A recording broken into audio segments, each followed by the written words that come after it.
자, 오늘 함께 은혜 나실 말씀입니다. 마태복음 21장 10절부터 17절까지 있는 말씀입니다. 신약성경 35페이지에 있습니다. 마태복음 21장 10절부터 17절입니다.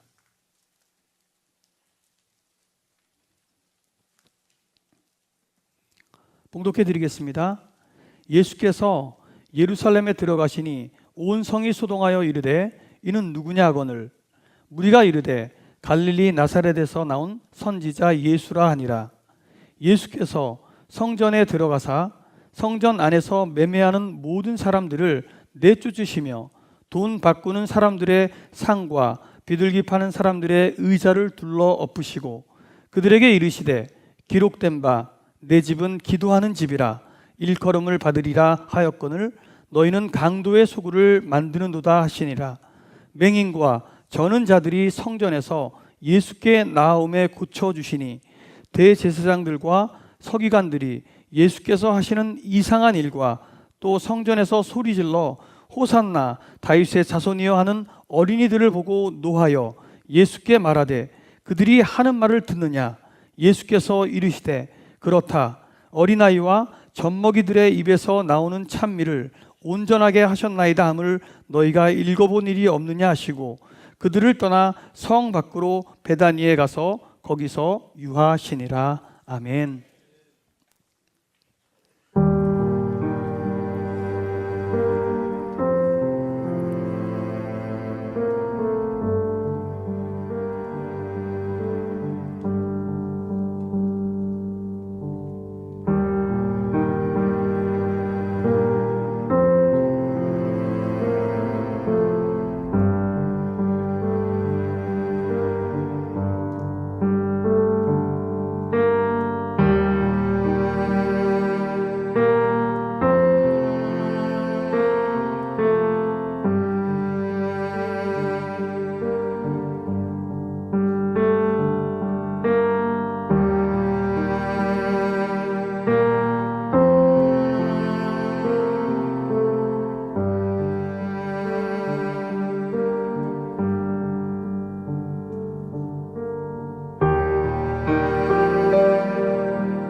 잠시 기도하겠습니다. 우리의 죄를 대속하시기 위해서 십자가에 피 흘려 죽으신 주님, 주님이 우리를 향해 달려오시는 그 모습 앞에 우리의 마음을 열고 두 팔을 벌려 주님을 맞이합니다. 왕이시여, 내 삶의 주인이시여, 오셔서 우리를 다스려 주옵소서. 호산나, 다윗의 자손, 구주 중에 구주, 주님을 맞이합니다. 예수님의 이름으로 기도드렸습니다. 미국 테네시주에는 음주운전자들을 위한 재밌는 법이 하나 있습니다. 음주운전을 하다가 적발이 되면 3일 동안 노동으로 벌을 대신하게 되는데, 이런 주황색 조끼 뒤에 4인치 크기로 큰 글씨로 I am a drunk driver, 나는 음주운전자입니다 라고 하는 큰 글씨가 써져 있는 이 옷을 입고 프리웨이, 그러니까 도로변에 있는 쓰레기 청소를 하루에 8시간씩 3일 동안을 하게 됩니다. 그 과정에서 사람들은 자기가 평소에는 그렇게 대수롭지 않게 생각했던 그 음주운전이라는 죄가 얼마나 무서운지, 타인에게 큰 해를 줄 수 있는지를 깨달아가면서 부끄러움 속에서 자신의 벌을 받게 되는 거죠. 생각해보면 좀 잔인해 보이는 것 같기도 하지만, 그러나 좀처럼 이런 방법이 아니고서는 자신의 죄를 깨달을 수 없는 인간들에게 어떻게 보면 굉장히 지혜로운 형벌이다라는 생각을 갖지 않을 수가 없습니다. 그런데 여러분, 이 음주운전은 3일만 버텨내면 되거든요. 내가 노력하고 내가 부끄러움을 감수하면 3일 후에는 이 조끼를 그냥 벗어 던지면 끝납니다. 그런데 정말 문제는 우리가 입고 있는 눈에 보이지 않는 조끼입니다. 여전히 우리 안에 도사리고 있는 죄의 죄목이 적혀 있는 조끼. 어린 시절 혹은 철없던 시절, 예수님을 알지 못했을 때에 저지른 죄에 대한 자책과 죄책감으로 입고 평생을 살아가야 하는 조끼. 문제는 그것이 무엇이든지 테네시주의 I am a drunk driver라고 하는 그 조끼처럼 우리가 애쓰고 수고하고 노력하면 벗을 수 있는 것이 아니라는 겁니다. 그건 오직 우리의 죄를 대속하시기 위해서 십자가에 피 흘려 죽으신 예수 그리스도의 보혈의 능력으로만 벗겨질 수 있는, 너의 모든 죄짐을 내게 가져와라, 내가 그 모든 것을 지고 십자가에서 죽노라 말씀하시는 주님의 십자가 앞에 가져 나오지 않으면 해결될 수 없는 죄의 짐들이 오늘 주님 앞에 내려지기 위해서 주님은 십자가를 향해서 거침없이 나귀를 타시고 예루살렘 성에 입성하셨던 겁니다.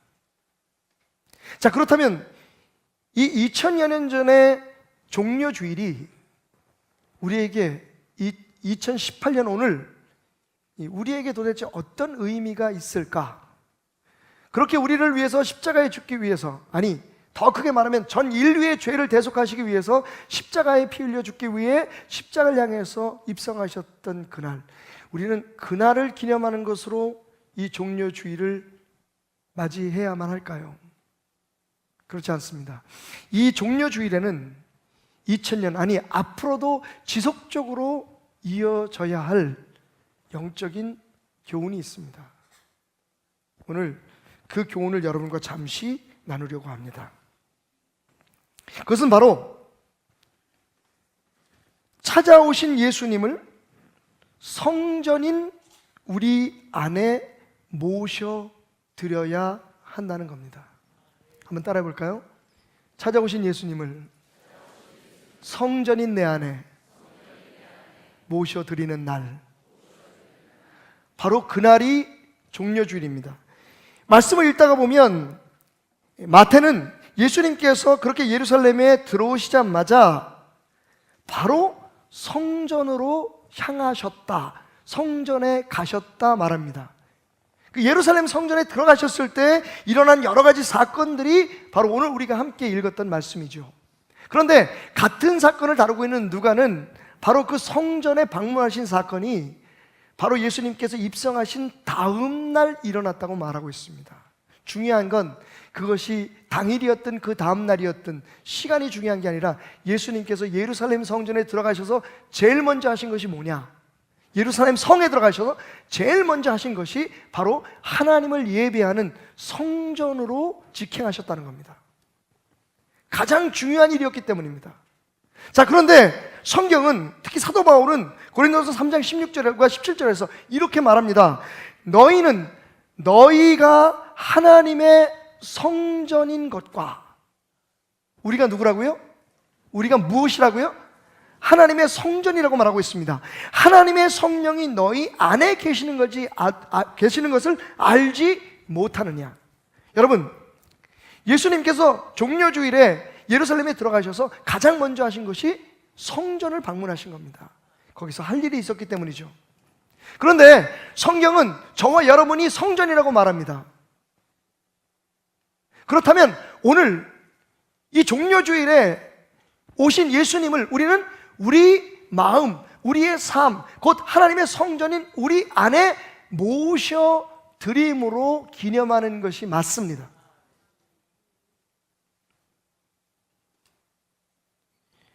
사도 요한은 요한계시록 3장 20절에 내가 문 앞에 서서 두드리노니 내 음성을 듣고 문을 열면 내가 그 안에 들어가게. 주님은 지금 우리 마음 앞에 와 계십니다. 주님은 우리 안에 오셔서 무엇인가 당신이 그날 행하셨던 그 놀라운 일을 우리 안에 다시 일으키시기를 원하십니다. 우리가 마음문을 열고 그분을 호산나 환영하기만 한다면 예수님은 거침없이 우리 안에 오셔서 우리의 삶에 오셔서 우리의 힘으로는 할 수 없는, 예수님만 할 수 있는 놀라운 일들을 이루어 주실 것입니다. 그것이 종려주일에 우리가 함께 오늘 나누었던 이 말씀이 우리에게 주는 영적 교훈입니다. 자, 그렇다면 과연 예수님을 성전인 우리의 삶에 모셔드릴 때 어떤 일이 벌어질까요?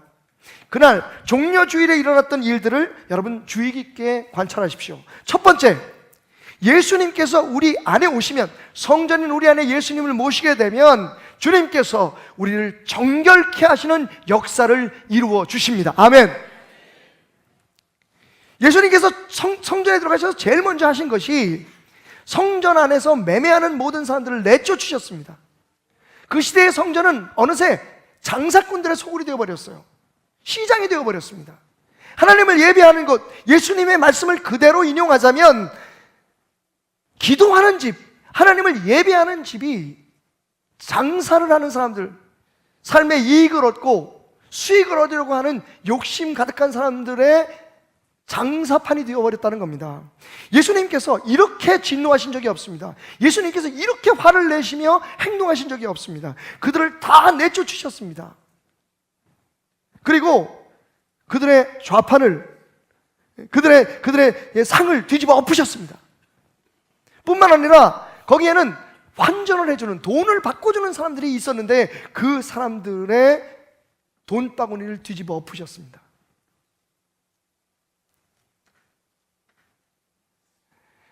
바로 이것이 우리가 예수님을 우리의 삶에 모실 때에, 우리의 삶을 성전으로 여기고 그분을 그 성전의 주인으로 모시게 될 때에 일어나는 사건입니다.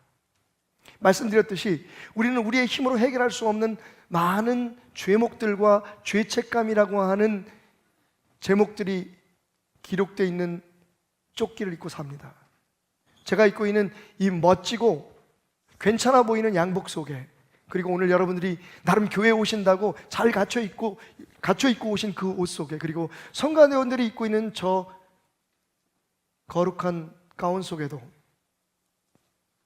남의 눈에는 보이지 않지만 나는 정확히 알고 있는 나만의 죄, 그 죄에 대한 흔적들과 가책들의 조끼가 입혀져 있다는 겁니다. 이건 우리가 벗을 수 없습니다. 우리 안에 탐심, 우리 안에 욕심, 남을 미워하고 시기하는 것들, 거역하고 원망하는 것들, 남의 것을 탐내고 남이 잘 되는 것을 배합하는 일들, 여러분, 이 모든 것들이 우리가 입고 있는 조끼입니다. 주님은 그것을 해결해 주시기 위해서 오셨습니다. 그 조끼는 주님의 보혈의 피, 예수님 앞에 내어놓을 때만 벗겨질 수 있는 조끼이기 때문입니다. 많이 애써봤습니다, 여러분. 그러셨죠? 철 없을 때 저지른 일이니까, 내가 몰랐을 때 했으니까, 그때는 그럴 수밖에 없었으니까, 여러분 쉽게 그 기억들을 내려놓을 수 있던가요? 그 일들로 말미암아 지금 우리가 지고 있는 마음의 그 부담과 우리를 끝없이 따라다니는 그 죄책감을 여러분 쉽게 떨쳐버릴 수 있던가요? 여전히 아직도 우리에게 남아있어서 우리를 괴롭히는 그 죄의 흔적과 죄의 영향력들을 쉽게 뿌리칠 수 있던가요? 주님께서 말씀하십니다. 그러나 나는 할 수 있다. 내가 그것을 위해서 이 땅에 왔다. 십자가의 피 흘림으로 너희의 모든 죄를 낱낱이 하나도 빠짐없이 내가 대신 지었노라, 해결하였노라. 내가 너희에게 평강을 주고 내가 너희에게 위로를 주기 위해, 내가 너희에게 자유함을 주기 위해 왔노라. 오늘 여러분의 삶에 예수님을 모셔드리면 예수님께서 여러분을 청결케 하실 것입니다. 모든 죄에서 여러분을 자유롭게 하실 겁니다. 여러분이 믿고 주님 앞에 나오면 주님께서, 십자가 앞에 다가서면 주님께서 내가 너의 모든 죄를 용서하여 놓으라. 유일하게 우리에게 참된 용서를 선포하실 수 있는, 유일하게 모든 죄의 영향력에서 너희가 자유로워졌다고 말씀하실 수 있는 우리 주님께서 우리에게 말씀하십니다. 죄에서 자유함을 받을지어다. 깨끗하여 거룩하여질지어다. 그때는 6월절 기간이었습니다. 전 세계의 경배자들이, 순례자들이 예루살렘 성으로 모여듭니다. 그리고 예루살렘 성전에서 6월절 제사를 지냅니다. 그러기 위해서 희생 양과 비둘기들이 필요했을 겁니다. 그런데 여러분, 그 상황이 너무 잘 들어맞습니다. 966년에 여러분 이 바벨론의 침략에 의해서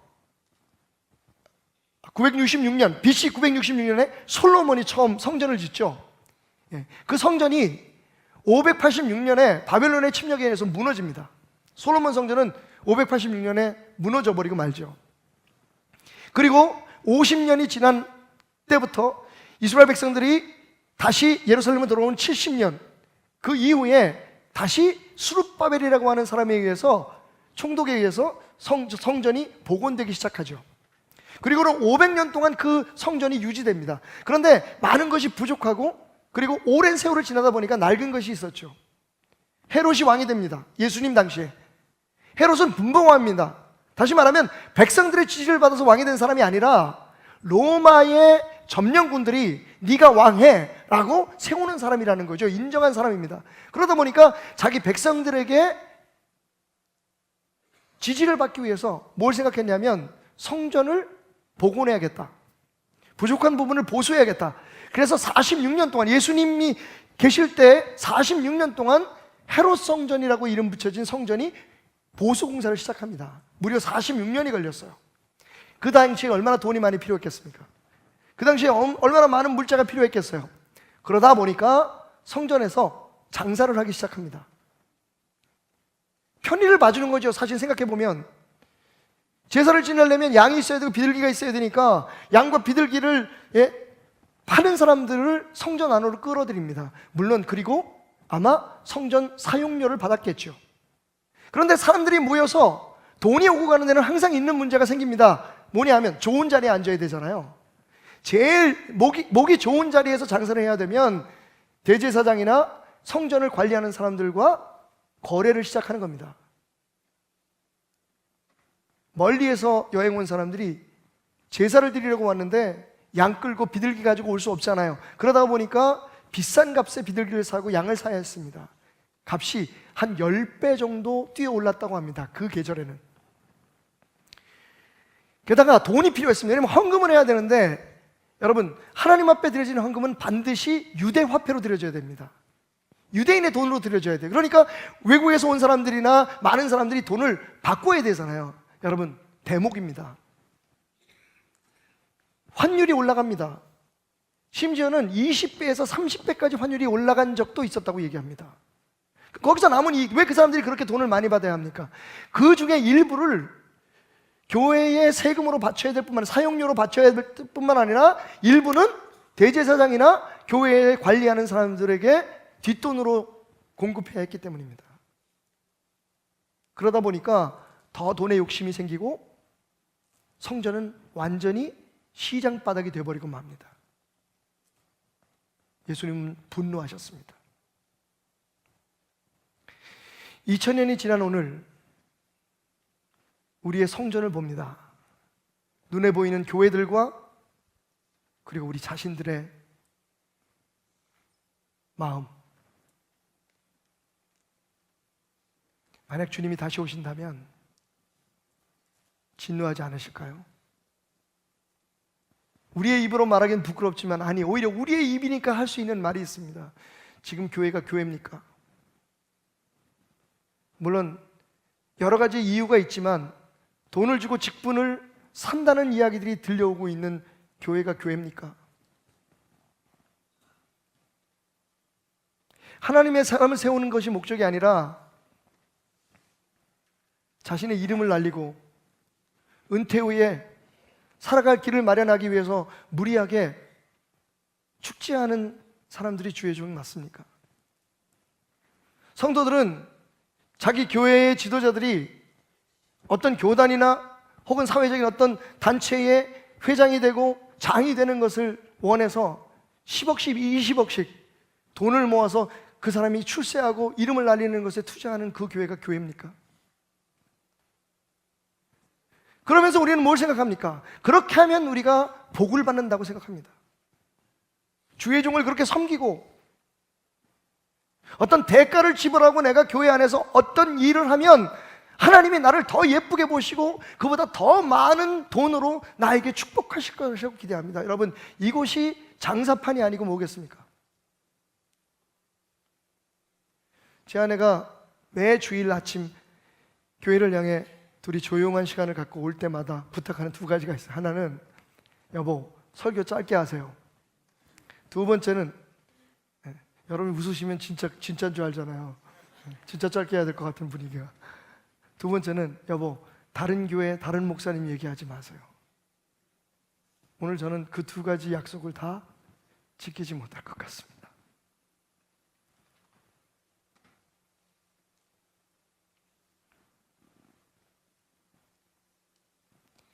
교회 안에 소소한 일들, 예배 시에 일어나는 자그마한 일들에 대해서 막 성도들이 열을 내고 화를 냅니다. 비판하고 판단합니다. 근데 정말 바뀌어야 될, 이 땅에 정말 교회 안에서 바뀌어야 될 문화에 대해서, 정말 바뀌어야 되고 몰아내야 될 거에 관해서 우리는 얘기하지 않습니다. 그건 바로 우리가 바라는 것이 교회가 교회되어지고 내가 하나님의 사람으로 서는 것이 아니라 다른 것을 기대하고 있기 때문입니다. 여러분, 그래서 예수가 필요합니다. 어떤 위대한 설교자의 설교도 밤을 지새우는 12시간의 지속된 기도도 이 나라를 변화시키거나 우리 자신의 삶을 변화시킬 수 없습니다. 예수입니다. 그분이 우리의 삶의 왕이 되시고 우리 삶의 주인이 되시고 우리 교회를 다스리게 될 때에 우리의 생각을 지배하시기 시작할 때에 우리의 삶은 정결해지고 변화되어질 것입니다. 그래서 사실 지금 제가 목이 터지도록 주장하는 것이, 부르짖는 것이 그겁니다.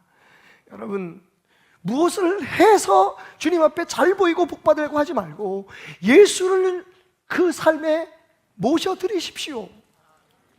그게 축복의 시작이고 그게 변화의 시작이고 그게 진정한 신앙입니다. 예수를 우리의 성전에 모셔드리면 변화가 일어날 것입니다. 그분이 그렇게 하시기 위해서 오셨기 때문입니다. 두 번째로 우리가 예수를 우리의 삶에 모시게 되면 치유의 역사가 일어납니다. 할렐루야.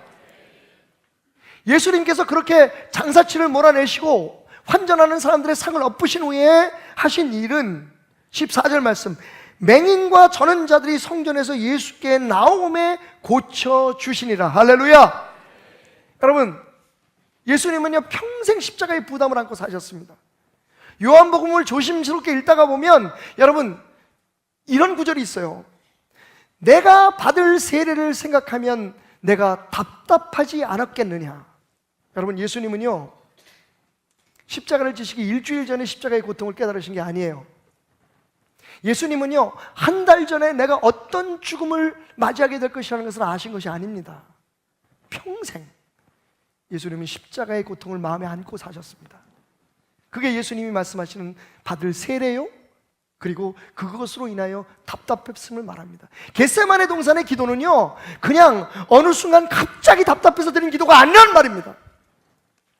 예수님은 우리의 죄를 깨끗이 하시고 우리에게 예수님이 오신 그 목적인 평화와 안식을 주시기 위해서 무엇을 해야 할지를 정확히 알고 계셨고, 그것이 엄청난 고통을 갖고 온다는 것도 알고 계셨습니다. 그런데 예수님이요 거침없이 성전을 들어오십니다. 그리고 이제 며칠만 있으면 십자가에 못 박혀 죽을 것을 아시면서 마지막 순간까지 병든 자를 고치십니다. 자기 혼자 마음도 추스리기 어려운데, 자기의 연약함도 어떻게 해결하기 어려운데, 예수님은 끝까지 그분이 말씀하신 것처럼 오늘과 내일과 모레는 내가 내 갈 길을 가리니, 주님은 끝까지 치유하십니다. 치료하십니다. 오늘 여러분이 마음의 문을 열면 우리의 마음의 성전에 오신 예수께서 여러분들을 치유하는 역사가 일어날 줄 믿습니다. 그것이 육체의 질병이든 마음의 문제이든 아니면 심지어는 사람과 사람 사이의 관계의 문제이든 아니면 신앙의 문제이든 간에 예수를 모시기만 하면, 예수를 우리 안에 모시기만 하면, 호산나 오시는 예수님 우리의 삶에 오시옵소서 라고 영접하기만 하면 예수님께서 여러분을 치유하시고 여러분을 변화시켜 주시고 여러분 안에 참된 삶을 만들어 주실 것을 믿으시기 바랍니다. 치유입니다, 여러분. 그냥 단순한 큐어가 아니라 힐링입니다. 토니 캄펄로라고 하는 목사님이 이런 간증하시는 걸 들었습니다. 어느 날 한 교회 성도에게, 여성 성도에게 전화가 온 거예요. 전화를 받으니까 며칠 전에, 한 일주일 전에 암 말기로 죽어가고 있는 남편을 위해서 기도를 부탁해서 병원에 가서 그 남편을 위해서 기도했던 그 가정이었습니다. 은근히 목사님이 생각하기를 혹시 기적이 일어났나? 왜냐하면요 제가 목회를 해보니까 응답 받으면 전화 안 해요. 응답 못 받으면 열받아서 전화해요. 목사님 기도했는데 왜 응답 없어요? 그런데 가끔 기도의 응답에 대해서 전화하시는 분이 계십니다. 굉장히 반갑고 행복하죠. 토니 캄펄로 목사님이 기대를 가지고 전화를 받았어요. 예, 기억합니다. 남편이 어떻게 되셨나요? 그랬더니 그 부인이 이렇게 말합니다. 남편은 3일 전에 죽었습니다. 그 순간 갑자기 기대가 불안함으로 바뀝니다. 아니, 목사라는 사람이 기도해 주는데 왜 남편이 죽어서, 하나님이 살아계시면 왜 이런 일이 있어? 라고 얘기할까 봐 긴장하고 있는데 부인이 한참 말을 잊지 못하다가 이렇게 말을 하는 겁니다. 목사님 감사합니다. 휴, 뭐가요 부인? 남편이 돌아가셨다면서요? 맞습니다. 하나님은 제 남편을 치료해 주지 않으셨습니다. God didn't cure my husband's disease. 캔서를, 암을 치료해 주진 않으셨습니다. 하지만 God healed my husband's life. 하나님은 내 남편의 삶을 치유해 주셨습니다. 암이 걸리면서 남편은 굉장히 난폭했고 끝까지 예수님을 영접하는 것을 거부했습니다. 욕을 하고 가족들에게 원망을 했습니다. 그리고 그가 살아왔던 모든 삶을 저주했습니다.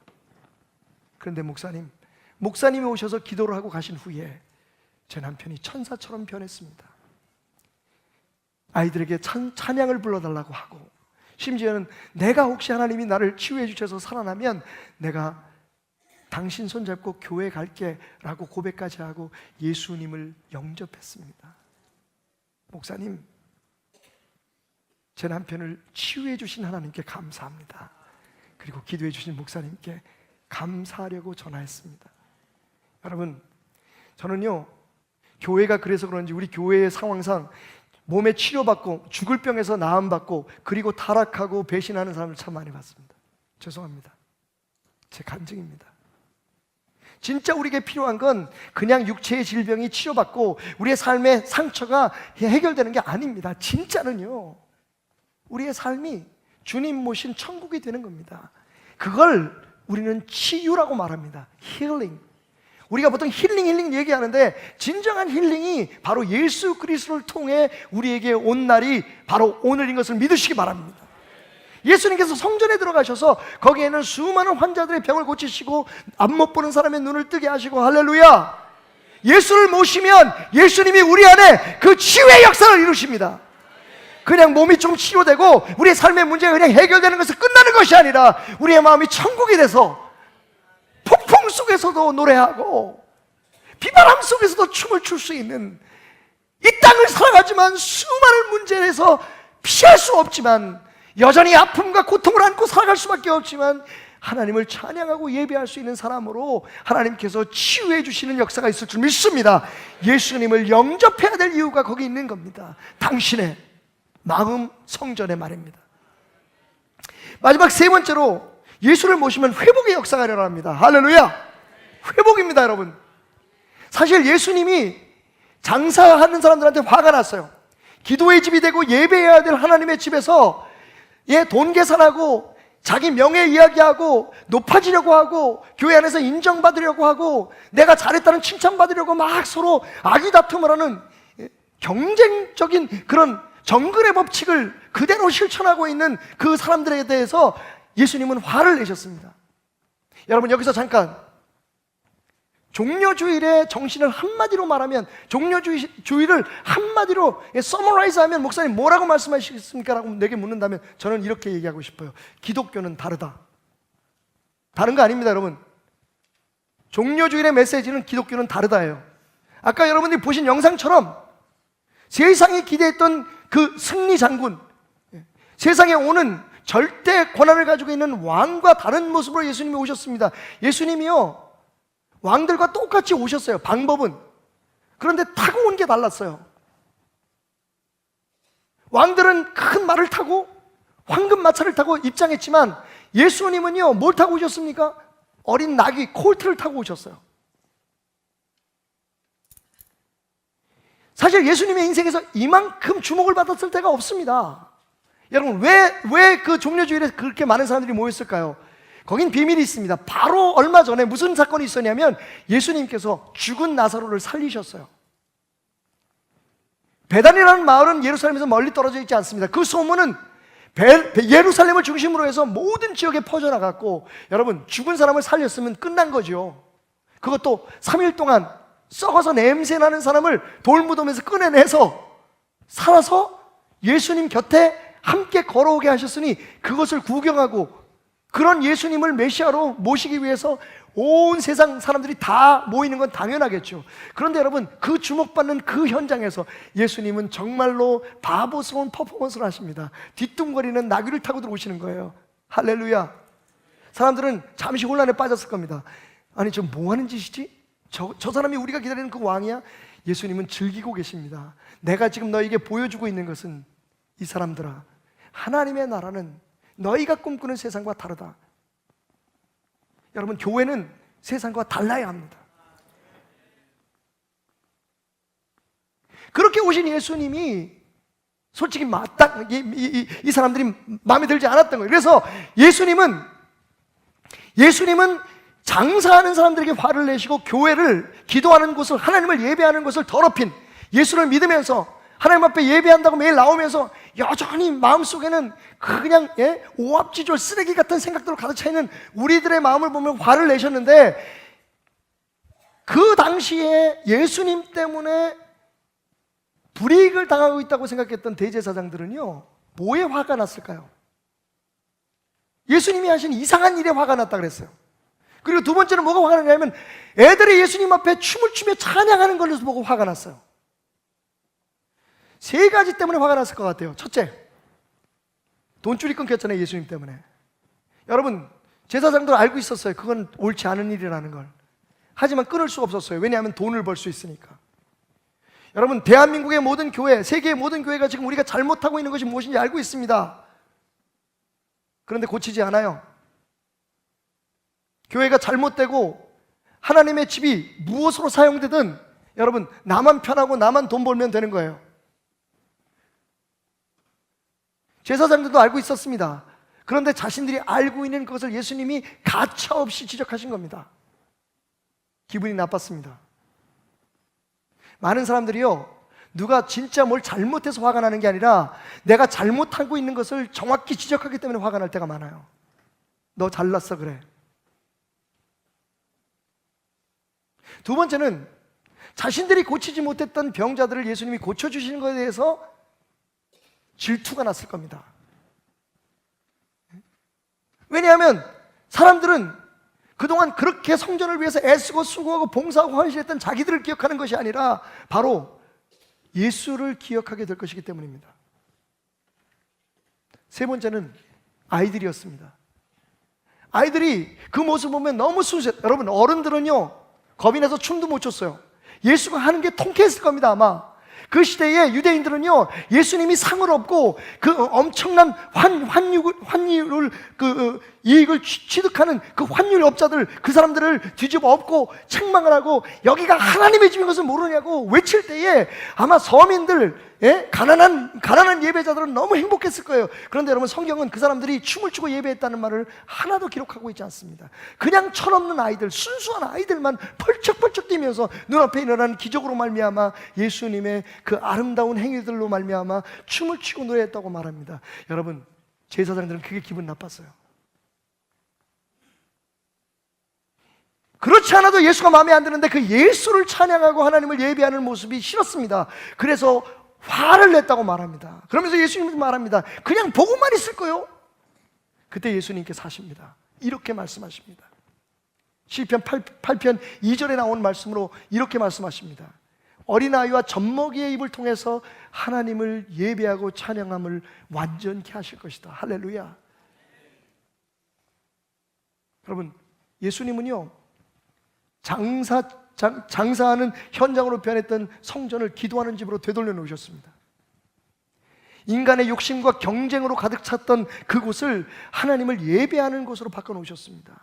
그리고 무엇보다도 어린아이처럼 순수한 예배로 하나님을 예배하는 것이 무엇인지를 정확하게 돌려놓으셨습니다.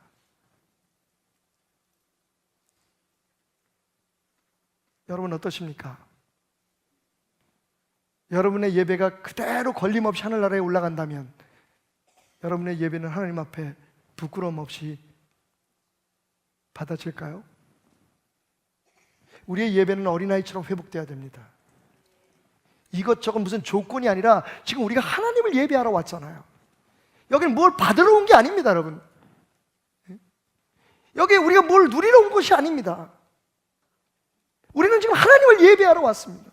왜냐하면 그분이 우리의 삶의 창조자이시오, 그분이 우리의 가정을 지키시는 주인이시오, 우리의 삶의 왕이시기 때문입니다. 어린아이들은 다른 생각 없어요. 눈에 보이고 그들이 느낀 것을 찬양하고 춤을 추며 하나님 앞에 영광을 돌렸고, 예수님은 그 예배가 회복돼야 된다고 그 예배를 회복시키러 오셨다고 말씀하셨습니다. 여러분, 예수님을 모셔서 여러분의 성전인 여러분의 삶이 하나님을 예배하는 것으로 변화되시길 주님을 축원드립니다. 이런저런 생각들 다 내려놓고 정말 느껴지는 대로 주님께서 나를 만지시는 대로 내게 다가오셔서 역사하시는 대로 하나님을 찬양하고 예배하기를 주님 이름으로 축원드립니다. 여기 무슨 좋은 강연을 듣고 내 교양을 높이고 내가 그래도 무슨 좀 종교적인 지식을, 좀 성경적인 지식을 가져야지, 그렇게 나오는 게 아니라 그 모든 것들은 다 하나님을 참으로 예배하기 위해서 우리에게 필요한 것이라는 것을 깨닫는 역사가, 여러분, 우리 힘으로는 안 되지만 우리에게 오신 예수 그리스도의 십자가의 능력으로 이루어지기를 주님으로 축원드립니다. 그게 바로 종료주일에 우리가 해야 할 일입니다. 이렇게 말하면서 말이죠. 주 예수여, 어서 오시옵소서. 호산나 다윗의 자손이여, 오셔서 나의 이 혼란한 마음과 죄로 물든, 여전히 죄의 영향력에서 벗어나지 못하는 탐욕과 음탕함과 거짓말과 책임 회피와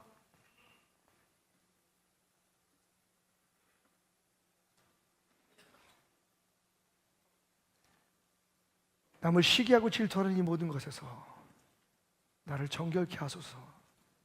그리고 나를 치유하소서. 내 육체의 질병과 내 삶의 문제뿐만 아니라 내 마음을 치유하셔서 내 마음이 천국되게 하소서. 그리고 그 안에서 주님을 예배할 수 있게 회복시켜 주옵소서. 누가는 예루살렘을 향해서 오시는 예수님에 대해서 이렇게 말했습니다. 바리새인들이 예수님께 어느 날 예루살렘으로 가지 마시라고 말합니다. 여러분, 누가요? 바리새인입니다. 예수님을 죽여야 될 사람들이, 그 중에 예수님의 진가를 알아본 사람들이 예수님께 다가와서 말합니다. 가지 마십시오. 헤롯이 당신을 종교 지도자들과 결탁해서 지금 죽이려고 음모를 꾸미고 있습니다. 그때 예수님께서 이렇게 말씀하십니다. 그 여우에게 가서 이렇게 말해라. 나는 오늘과 내일과 모레 내 갈 길을 갈 것이다. 이르기를 선지자가 예루살렘 밖에서 죽는 일이 없으리라. 누가복음 13장의 말씀입니다. 누가복음 19장에 가면 예수님께서 드디어 말씀하신 대로 죽을 것을 알면서, 아니 죽으려고 고개를 넘어 예루살렘을 내려오실 때에 눈물을 흘리며 말씀하셨다고 기록하고 있습니다. 예루살렘아, 예루살렘아, 암탉이 병아리를 그 날개 안에 품으려고 하듯 너를 품으려고 한 날이 얼마나 많았더냐. 그런데 너희가 깨닫지 못하고 이제 멸망받게 되었구나. 그리고는 누가는 이 말을 빼놓지 않습니다.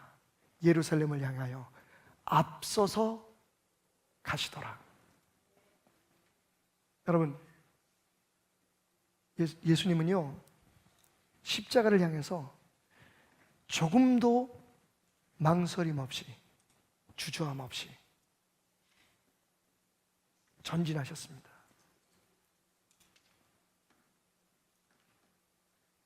그분의 그 사랑, 그분의 그 마음을 방해할 수 있는 건 아무것도 없었습니다. 2018년 종료주일에 주님은 오늘 여러분을 향해 그렇게 다가오십니다. 내가 내 사람들을 변화시키고 내 사람들을 치유하고 내 사람들을 구원하는 일을 막을 수 있는 것은 아무것도 없다. 한 가지, 스스로 마음문을 열지 않는 것 이외에는 아무것도 너희를 향해 돌진하는 내 사랑을 막을 것이 없으리라.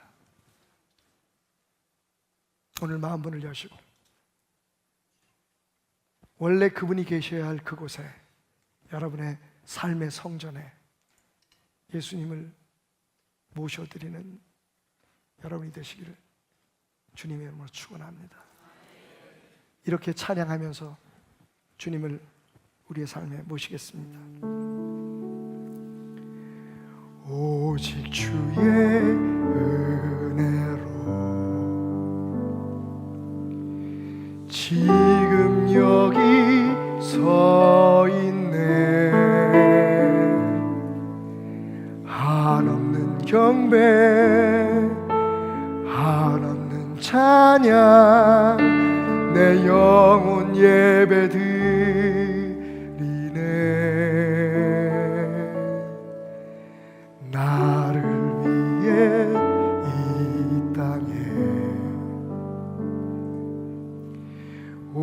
오신 주의 그네 십자가 고통 이기신 주님 그네 어찌 잊으리 주네 날 채우시네 주네 보게 하시네 살아가는 동안 은혜로만 살리 십자가를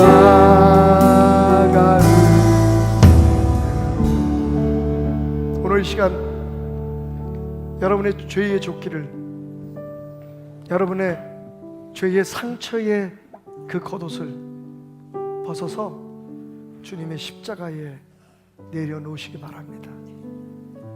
너의 모든 무거운 짐을 내게 가져와라. 너희 안에 있는 그 상처와 아픔들을 너의 삶의 그 무거운 가책들을 내게로 가져와라. 내가 십자가에서 너희를 자유케 하리라. 여러분 수십 번 결단하고 고백했지만 여전히 내려놓지 못한 여러분의 죄책감들과 지난날의 실수와 아픔으로 인하여 지고 온 짐들 그리고 지금도 여러분을 괴롭히고 있는 모든 죄의 흔적들을 오늘 내려놓으시기 바랍니다. 십자가 앞에 예수의 발 앞에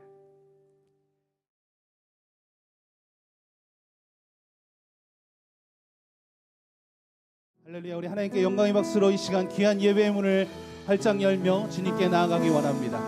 나의 만왕의 왕 되신 주님을 높여 찬양합니다. 십자가의 은혜를 기억할 때마다 나의 마음에 큰 고통이 사라집니다. 오늘도 이 시간 주님을 찬양하고 높여드리기 원합니다. 만왕의 왕 만왕의 왕 내 주께서 왜 고초 당했나 이 벌레 같은 날 위해 그 보혈을 흘렸네. 만왕의 왕 내 주께서 만왕의 왕 내 주께서 왜 고초 당했나 이 벌레 같은 날 위해 그 보혈을 흘렸네. 십자가 십자가 내가 처음 볼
십자가 내가 처음 볼 때에 나의 맘에 큰 고통 사라져 오늘 믿고서 내는 밝았네 참 내 기쁨 영원하도다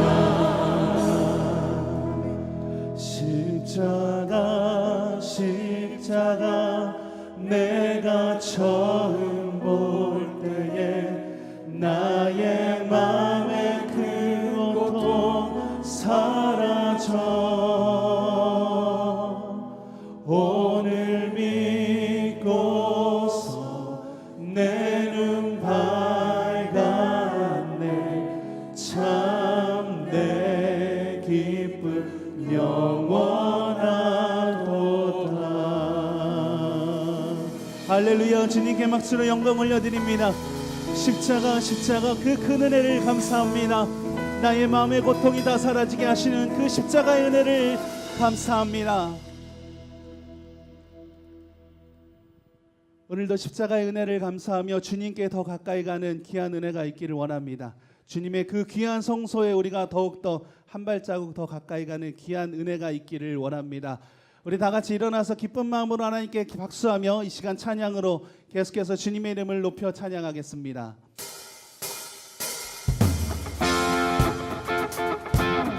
오늘도 주님께 더 가까이 가기를 원합니다. 주님의 성소에 더 가까이 가기를 원합니다. 할렐루야.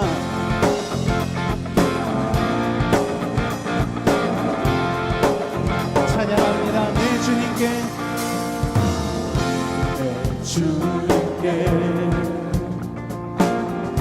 더 가까이 오늘도 나의 영이 기뻐하며 내 영 기뻐 노래하네 내 주님께 더 가까이 주님께 더 가까이 영 기뻐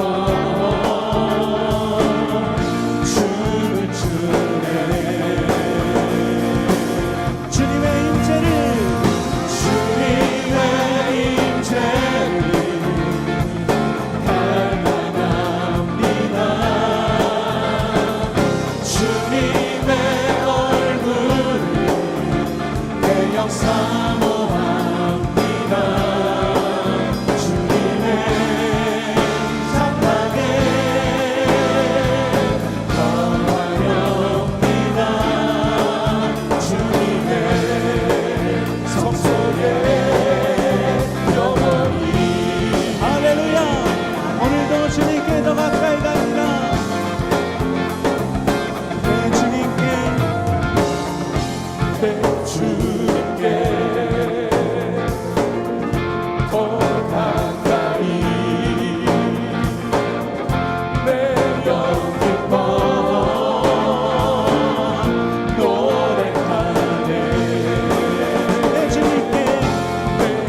찬양합니다. 주님의 크신 사랑 찬양해. 나의 힘과 능력이 되신 주, 나의 모든 삶 변화되었네. 크신 주의 사랑, 야말로 주님의 크신 사랑, 주님의 크신 사랑 찬양해. 나의 힘과 능력이 되신 주, 나의 모든 삶 변화되었네. 크신 우리 마지막 한 번 더 선포합니다. 주님의 크신 사랑 찬양, 주님의 크신 사랑 찬양해. 나의 힘과 능력이 되신 주, 나의 모든 삶 변화되었네. 크신 주의 사랑 찬양, 크신 주의 사랑, 크신 주의 사랑, 크신 주의 사랑을 찬양합니다. 크신 주의 사랑 찬양해.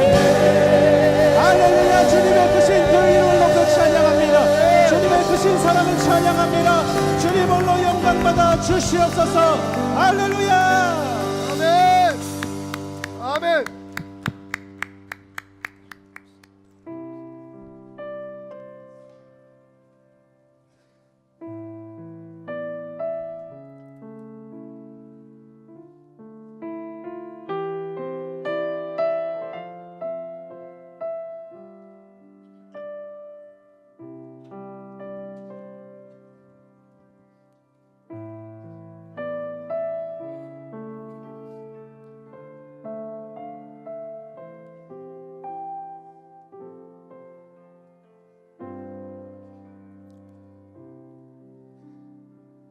내 평생 살아가는 동안 잊지 않아야 될 십자가의 은혜를 오늘도 이 시간 잊지 않기를 원합니다. 그 은혜와 그 십자가의 은혜가 주는 그 귀한 소망을 나의 마음에 품고 오늘도 이 시간 함께 하실 주님을 예배하는 귀한 시간이 되었으면 좋겠습니다. 우리 같이 입술로 고백하며 주님께 나아가도록 하겠습니다.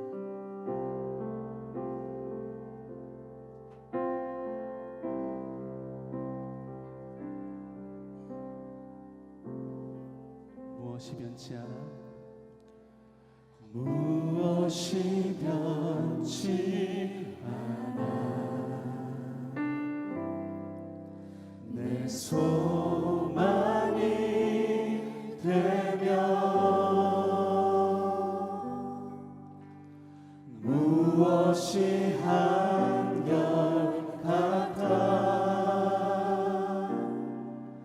내 삶을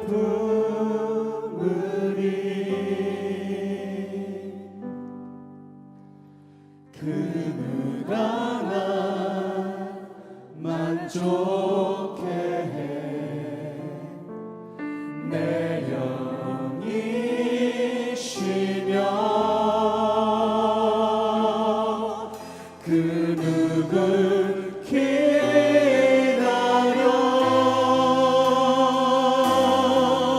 내 영이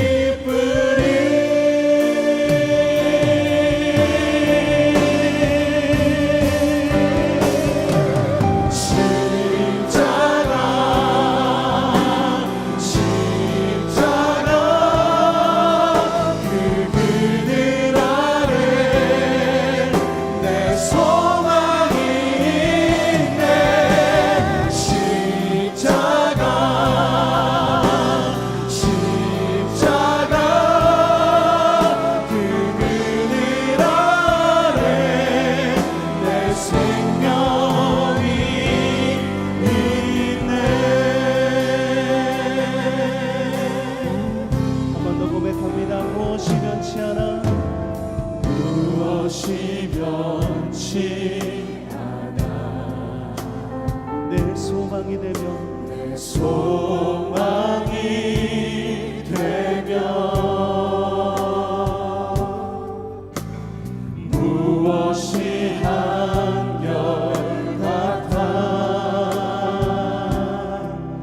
내 삶을 품으리.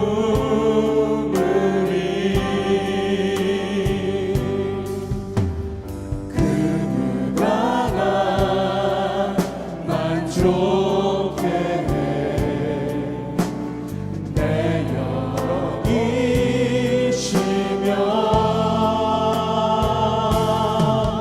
그분을 기다려. 내 영이